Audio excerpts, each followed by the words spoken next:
Hello everyone! General reading tayo. Ano tong mga posibleng paparating?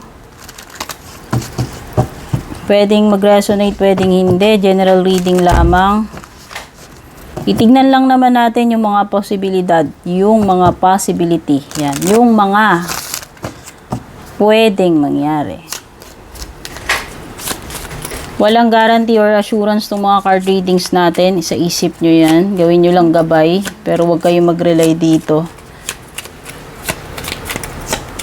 Ano mga posibleng paparating? Kung bago po kayo, don't forget to like, follow, subscribe, patap na rin yung bell icon. Maraming salamat sa mga sumusuporta, sa mga top fans, followers, subscribers. Personal readings. Dumiretso kayo sa aking FB page, no? Doon po kayo mag-message privately kung balak nyo mag-inquire, mag-book. Unang naugot natin is bear. Okay, this is may kinalaman sa parent or parenting, responsibility. O yan, pwedeng motherhood. Protection. So, ayan, ingatan, mag-ingat, no? Protektahan mo yung mahal mo sa buhay or protektahan mo yung sarili mo. Pero this means something na related din sa pera. So, ayan, specific, mag-ingat pagdating sa may kinalaman sa pera, no? Especially yung mga transactions sa pera, sa paggasta, sa pagbabudget, no? Pwedeng related to doon. Or, pagkakailangan mo ng protection, like yung kailangan mo ng lawyer, no, para ipagtanggol sarili mo. Pwedeng ganon, pwedeng may mga situation na ganon. Pero ibig lang sabihin nito, maging matapang ka, maging malakas, at handa kang ipagtanggol yung sarili mo, pamilya mo, or mahal mo sa buhay. Okay? Ikaw ito na parang ikaw yung bear na pinoprotektahan mo yung mga dapat mong protektahan dito or ina-assert mo yung sarili mo. Okay?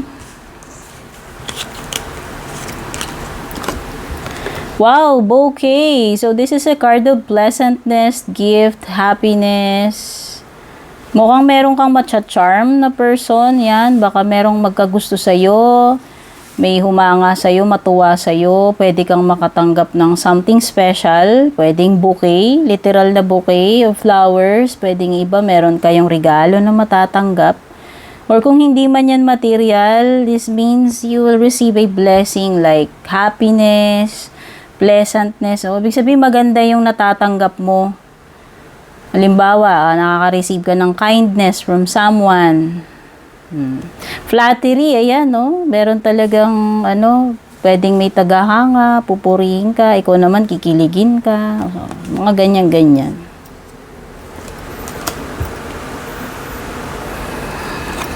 Dog. This is a sign of loyalty. O baka iba sa inyo ma-receive yung gift is a pet, specific aso. Baka may magregalo sa inyo ng aso or baka bibili kayo ng dog or meron bang something na related sa pet ninyo. Pero this is friendship. Yung iba baka may ma-meet kayong bagong person na made-develop into malalim na bonding or friendship. Yan. Pwedeng magkaroon ka ng someone na very loyal sa iyo. Ito man friendship, romantic, or business partnership. Basta meron ditong loyal sa iyo. Pwede ka rin makatanggap ng support. Ayan, uminit na naman yung camera ko, guys. So, ayan, dito tayo. Tuloy ko to. So, ayan, baka makatanggap kayo ng loyalty award. Kasi ito, pwede rin ito, ikaw na mapagiging loyal mo dyan sa isang company. So, ayan, baka makatanggap ka ng merit, award, o compensation or gift dahil sa iyong loyalty. Okay, yan. Sana makatulong sa inyo itong mga mensahe na na-pick up natin dito sa mga cards na lumabas, no? So, Kung na-appreciate nyo tong reading na to, don't forget to like and share. Palib na rin ng comment. Don't forget to subscribe, like, follow. Babush!